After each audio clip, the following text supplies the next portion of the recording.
Over time, nature has reclaimed what humans once built, swallowing entire roads in the process, from highways that have gotten overtaken by forests to streets buried beneath sand and water. In today's video, we're taking a look at 15 roads that have been swallowed by nature.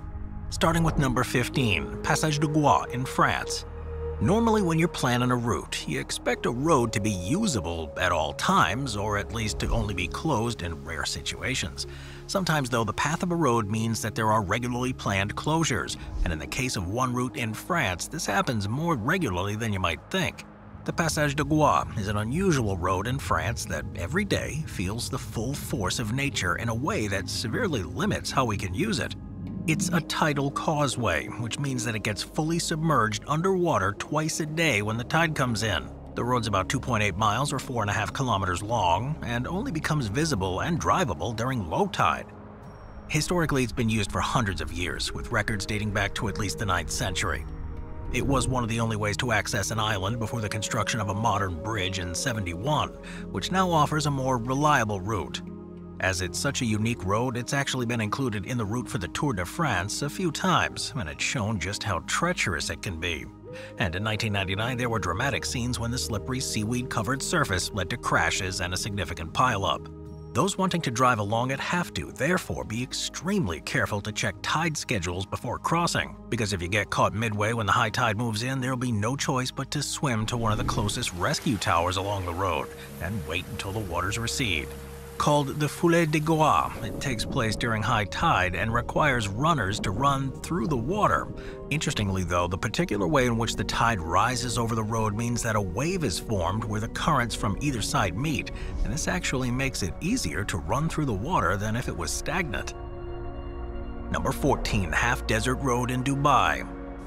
So when you think of Dubai, images of those towering skyscrapers and artificial islands probably come to mind, where this desert kingdom has become renowned for its ingenuity and managing to push back the sands to allow civilization to thrive.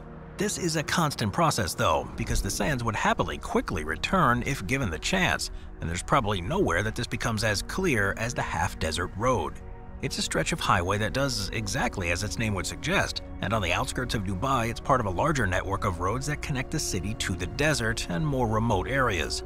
Over time, sand has gradually covered sections of it and has created a half-buried effect, with as much as 80% of it now covered.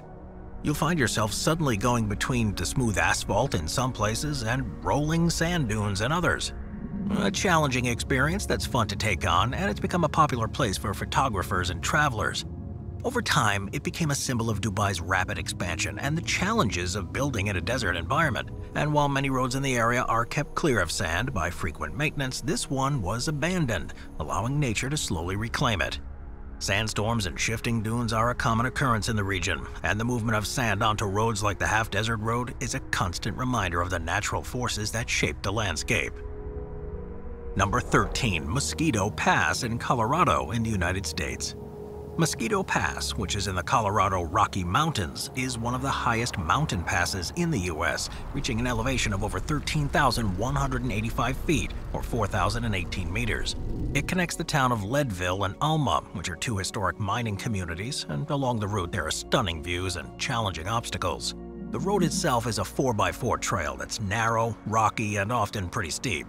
It's extremely rough with large boulders and loose rocks, and during the winter, it gets completely covered in snow. This means that usually it's only accessible from late June to early September, and even then, unpredictable weather can make the route dangerous. Historically, the pass was a vital route during the mining days in the 1800s. It was used as a shortcut for transporting ore between mining camps, particularly silver and gold prospectors, and the town of Leadville, which was one of the largest and most famous mining towns. In its heyday, it was considered one of the most dangerous passes in the region, with frequent accidents due to tricky high-altitude environments. Interestingly, it had a far greater importance to communication than you might expect for a mountainous road. In the late 1800s, this pass was one of the routes that were used to lay telegraph wires. This was a grueling project to complete, but once it was, it meant that even if the roads were blocked, the communities were still able to talk to the outside world. If you plan to take on this route, then be prepared for a huge challenge. Despite the name, there's not much need to worry about actual mosquitoes though. This name was given to it by the early miners who had to deal with the insects when they were working on the mines. But luckily, mosquitoes are rarely found at these altitudes. Number 12. Lindisfarne Causeway in Scotland. The Lindisfarne Causeway, which is also known as the Holy Island Causeway, is a tidal road that connects the mainland of Northumberland in England to the island of Lindisfarne. It covers a distance of about 3 miles or 4.8 kilometers across a stretch of mud flats and sandbanks, and because of this location, it's only passable during low tide. Lindisfarne itself is a deeply spiritual history, as one of the most important centers of early Christianity in Britain. Founded in the 7th century by St. Aidan, Lindisfarne Priory became a place of religious learning and missionary work. The island's isolation during high tide was important to this, as it would create times when it was fully cut off for moments of reflection. And that's why, even to this day, an alternative hasn't been built. Signs on both sides warn travelers to check the tide times before attempting to cross, but even with those warnings, every year a few people misjudge the tides and find themselves in dangerous situations.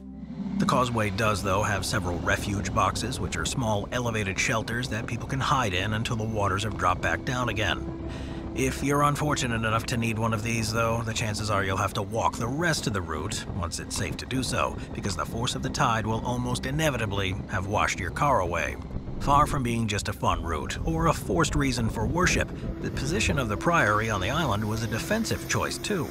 Throughout history, this island's isolation has helped protect it from invasion, although it was raided by the Vikings in 793, at the beginning of the Viking Age in Europe. Number 11. Fairy Meadows Road in Pakistan.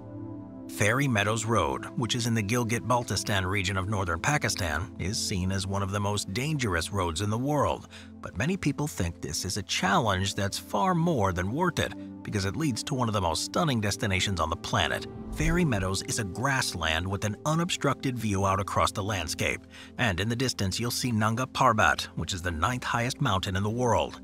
The road to Fairy Meadows, though, is a completely different vibe. It's a narrow, unpaved track that winds through the mountains and starts from the village of Raikot. From here, it's a 10-mile or 16-kilometer journey that reaches an altitude of over 10,800 feet or about 3,300 meters. Without any guardrails, a series of extremely tight turns, and of course, steep drop-offs.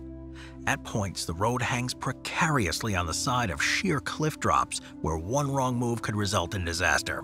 The road is mostly carved out of the mountainside, and its condition changes drastically during unpredictable weather.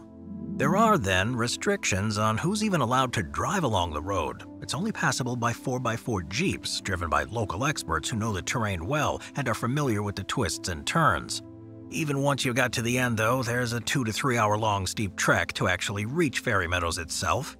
It's a massive challenge, but one that can be extremely rewarding in the end. The meadows are peaceful and calm, and there's a wide expanse of greenery that opens up to views of Nanga Parbat's massive snow-covered face.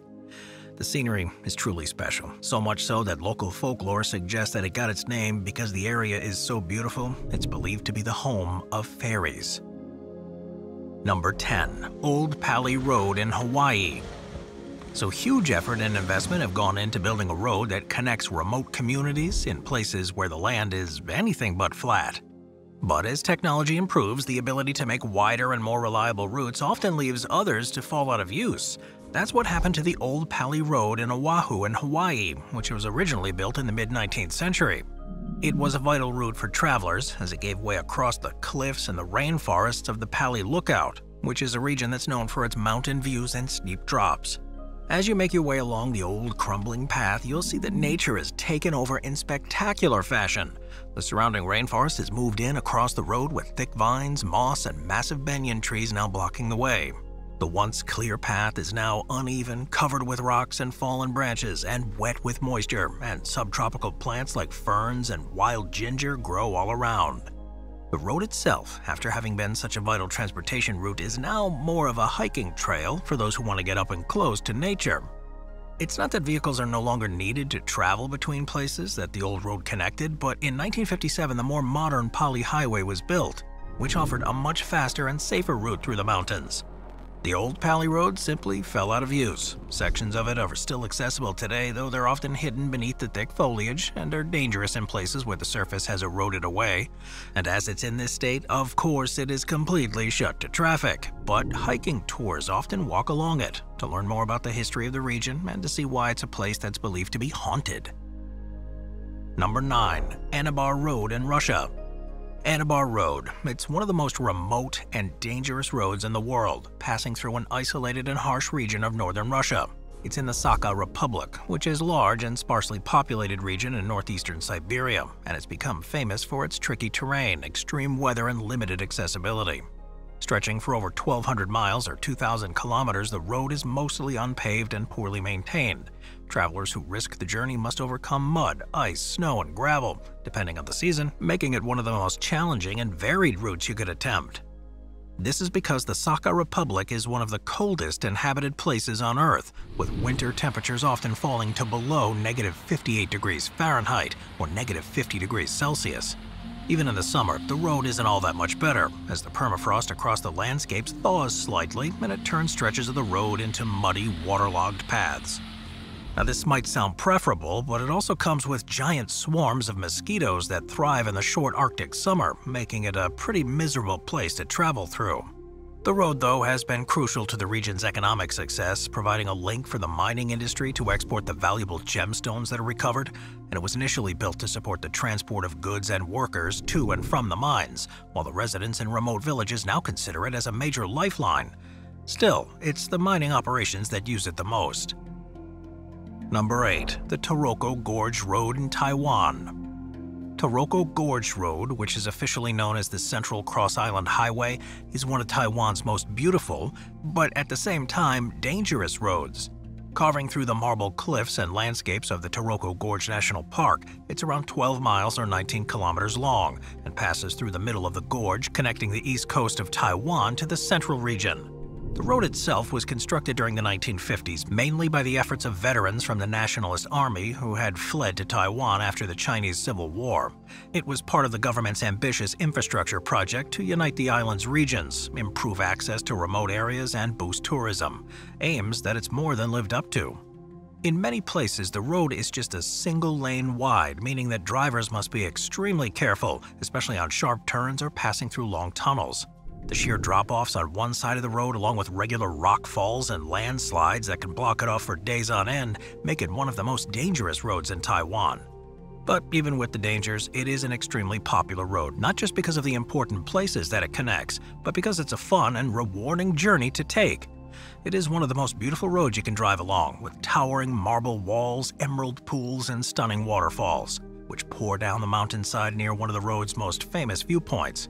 If you do decide to travel along it, though, be prepared for long delays, as the forces of nature often mean that it takes far longer to make it to the end than it seems like it should. Moving on to number 7, Route 61 in Centralia, Pennsylvania. Centralia is a town that has suffered for its industrial past, and the road that now passes through it is just as strange. Once a thriving coal mining town, the whole area is now abandoned because of a coal seam fire that's been burning beneath the ground since 1962. The coal fire started in a landfill near an abandoned strip mine, and somehow the fire ignited an exposed coal seam. As the fire spread beneath the town, it caused significant damage to infrastructure, and Route 61 bore the full brunt of it. By the 1980s, conditions had become so bad that most residents were forced to leave, and the U.S. government condemned the town, offering buyouts to those who remained. The population of more than 1,000 fell to fewer than a dozen residents by the early 2000s. Most of the buildings were demolished, but Route 61 remained. The heat from the burning coal caused it to buckle and crack, making it unsafe for travel.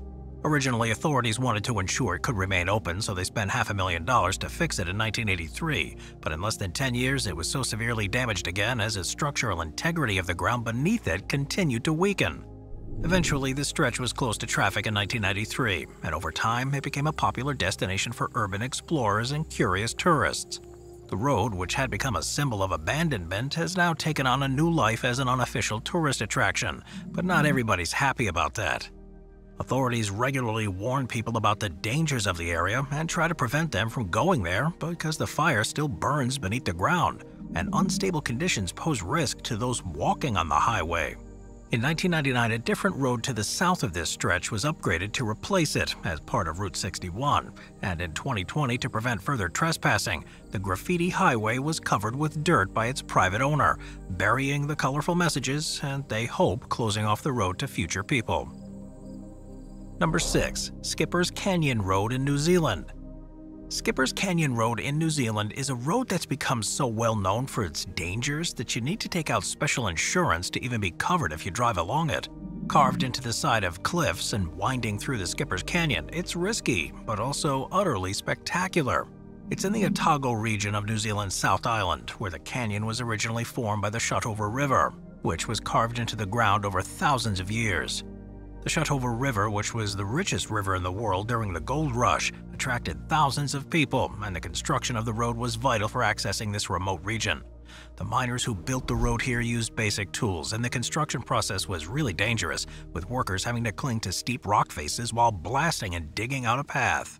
The road now travels an almost 14-mile or 22-kilometer route from Queenstown into the heart of Skipper's Canyon. It's unpaved, narrow, and often lacks guardrails, despite running along sheer cliffs that drop hundreds of feet below. The road's hairpin turns and blind corners make navigating it a true challenge, and most rental car companies in New Zealand explicitly prohibit you from driving there. Much of the road remains how it did in the late 19th century, and it proved to be unbelievably costly to construct, with the local joke being that more was spent on this road than the value of the gold that was ultimately retrieved from the river. Well, despite the dangers, Skipper's Canyon Road offers travelers some incredible scenery. The views from the road include vast expanses of mountains, deep ravines, and river valleys, and the area is also rich in history, with structures from the Gold Rush era still being visible along the road, including old mining equipment, huts, and the famous Skipper's Bridge. Number 5. Cardon in India. Cardon, which is in the Ladakh region of India, is one of the highest drivable mountain passes in the world. It reaches an elevation of over 17,582 feet, or 5,359 meters. Close to the Indian borders with both China and Pakistan, it's long been hugely important, and it's a part of a valuable historic trade route. The pass is around 25 miles from the town of Leh, which is the capital of Ladakh and connects the Leh region to the Shyok and Nubra valleys. The road is maintained by the Border Roads Organization, which is the agency that was set up to specialize in the upkeep of roads in India's challenging regions. Despite modern efforts, though, to keep things running smoothly, there's no preventing the full force of nature, and with such tricky terrain, extreme weather, and high altitude, it is a difficult and dangerous route. Historically, Cardon was a major part of the ancient caravan routes that connected India with Central Asia. Traders would use it to travel to Kashgar in China, transporting goods to sell like wool, silk, and spices.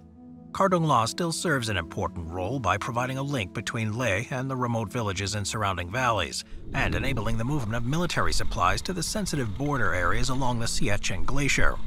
Even though the journey to Cardon is a tough one, travelers face not only the physical challenges posed by the high altitude, but also the unpredictable weather and road conditions. The air becomes thin as travelers climb higher, making altitude sickness a real concern for anyone who isn't used to those altitudes, so it's not unusual for travelers to experience dizziness, headaches, or shortness of breath as they get closer to the top. There's a small army checkpoint up there at the top, and a signboard displays the altitude of the pass.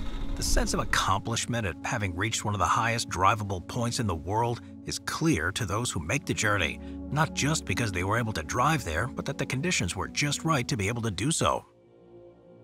Number 4. Road 622 in Iceland. Road 622, which is also called the Vestfjarðavegur 622, is one of the most adventurous roads in the country, as it passes through the West Fjords, which is a region that's known for its otherworldly beauty. It is a challenging, narrow gravel road that curves along steep mountainsides, with amazing views of fjords, mountains, and the open sea. Gaining access to such a wondrous place, though, isn't easy, as the West Fjords are some of the least populated and least visited parts of Iceland. This road in particular connects two small towns and sees you travel along the edges of the fjords and navigate treacherous cliffs with very little room for error. Without any guardrails along much of the route, it can become pretty problematic when there are landslides or extremely bad weather. And as it's so narrow, it's not exactly easy to turn around, so you may find yourself having to reverse along the route for miles. For safety reasons, the road is only accessible during the summer, as winter weather and heavy snowfall make it impossible to use for much of the year. It's essential to drive a sturdy 4x4 vehicle, and those unfamiliar with Iceland's gravel road should approach the journey with some caution, or just take an expert guide with you. This effort, though, is more than worth it. 622 passes by some amazing views, including those of the fjords and remote valleys. One of the really nice highlights of this journey is the Dianjandi waterfall, which is one of the largest and most impressive waterfalls in Iceland. It's actually a series of waterfalls that pour down a 300-foot cliff, with the largest waterfall at the top looking just like a massive bridal veil. The sound of the rushing water and the sight of the falls tumbling down the cliffside make it a must-see attraction for anyone brave enough to drive along this road. Number 3. The entire road network, Christmas Island. So Christmas Island is a small Australian territory that's in the Indian Ocean, around 220 miles or 350 kilometers from south of Java and Sumatra, and it's home to a population of a couple of thousand people. It is a large community, enough that there's a road network that connects different parts of the island, but at certain times of the year, an incredible natural event takes place that virtually cuts off all access. During the island's annual crab migration, many millions of red crabs travel from the dense rainforest at the center to the coast where they breed and spawn. The event usually takes place at the start of the wet season, which is in October or November, when the rain signals the crabs to begin their trek. While it is undoubtedly one of the most spectacular sights in nature, it also has a significant impact on the island's infrastructure. The sheer number of crabs in this event disrupts daily life on the island, as authorities and residents take steps to protect the crabs and ensure they remain safe. During the migration, an estimated 40 to 50 million red crabs move from the forest to the shore, crossing the island's roads, paths, and urban areas. One of the most important measures they take is the temporary closure of several roads, particularly the most heavily used by the crabs. Roads leading to the coast, such as the main routes from the central plateau to the shoreline, are often shut down completely to allow the crabs to cross. As well as road closures, authorities have also built crab crossings and special crab bridges in important areas to help guide the crabs safely cross busy roads. In some cases, temporary fences are put up alongside roads to funnel the crabs towards those safer crossings, which reduce the number of crabs that end up on the roads. Local volunteers and park staff also go on patrol to help quickly move the crabs off the roads if needed. But despite the efforts, some crabs still end up on the roads, and it's common to see cars carefully navigating through a sea of crabs, or pulling to the side to let them pass. It's an incredible example of how a local community works together to manage such a disruptive natural event, but one that they all rely on and makes the island a special place to live. Number 2. The Carretera de los Yungas in Bolivia. The Carretera de los Yungas, which is often referred to as the Death Road, is a famous stretch of road in Bolivia that's known for its surroundings and its extreme danger. It's in the Yungas region, where it connects to the high-altitude capital city of La Paz to the lower subtropical town of Coroico across 37 miles. Once considered one of the most dangerous roads in the world due to its combination of cliffs, narrow passages, and extreme weather, this road has now become a destination for adventure seekers and cyclists who want to experience the combination of danger and views for themselves. The road was built in the 1930s by Paraguayan prisoners during the Chaco War between Bolivia and Paraguay. Its main purpose was to connect the Bolivian Andes to the Amazon rainforest in order to simplify the transportation of goods and resources. There are no guardrails, of course, and in some parts there's barely enough room for one vehicle to travel along it, with a width of just 10 feet or 3 meters, meaning if you come up against someone traveling in the opposite direction, one of you is going to have to reverse. This would be okay on most roads around the world, but with hairpinned bends and sheer cliffs on one side of the road, which are 2,000 feet above the valley floor, it is a frightening experience. The altitude change on this road brings with it unpredictable weather conditions, so dense fog, heavy rain, and landslides are to be expected. During the rainy season from November to March, things become even more difficult, as the rain can turn the dirt and gravel surface into a slippery mud, and waterfalls will begin to cascade down the cliffs and spill onto the road itself. For many years, it was the main route between La Paz and Coroico used by trucks, buses, and local traffic. But with increasing numbers of people using it, the risk was becoming too much. In 2006, a new, safer bypass road was built to divert most traffic away from the old Death Road. Today, it's mainly used by adventure tourists, particularly cyclists who are at least more able to quickly adapt to the changing conditions, as nature continues to attempt to cover it once more. Number 1. The Chain of Craters Road in Hawaii.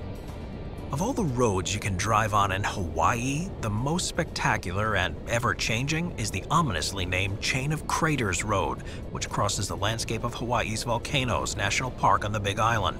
It's a 19-mile or 31-kilometer road that takes travelers from the summit of Kilauea, one of the most active volcanoes in the world, down to the sea, and offers an incredible journey through volcanic craters, ancient lava fields, and bizarre geological formations. Originally built in 1928, it was designed to allow visitors to access some of the most impressive volcanic features within the park.